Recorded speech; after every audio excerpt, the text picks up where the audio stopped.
लाल किल्ला स्फोट प्रकरणातील 300 किलो स्फोटकं अजूनही गायब. शोध सुरू. अतिरेकी डॉक्टर 2 वर्षांपासून स्फोटकं जमा करत होते.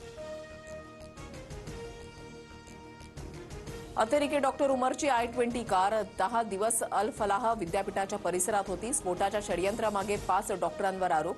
अल फलाह विद्यापीठामध्ये पोलिसांकडून चौकशी. डॉक्टर मुझम्मिल आणि डॉक्टर उमरकडून जानेवारीमध्ये लाल किल्ल्याची रेकी. 26 जानेवारीला लाल किल्ल्याला रक्षक करण्याचा त्यांचा विचार होता. मुझम्मिलच्या चौकशी दरम्यान मोठा खुलासा.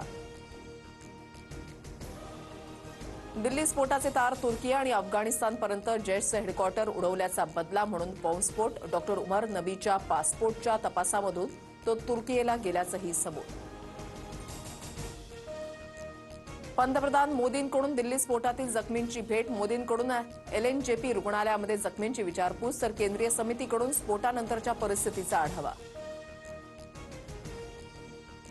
दिल्ली स्फोटाचा आणखी एक थरारक सीसीटीव्ही समोर. ब्लास्ट होता सीसीटीव्ही बंद पडल्याचं दृश्यांमध्ये कैद. लाल किल्ल्याजवळील मेट्रो स्थानकाजवळ झालेला स्फोट.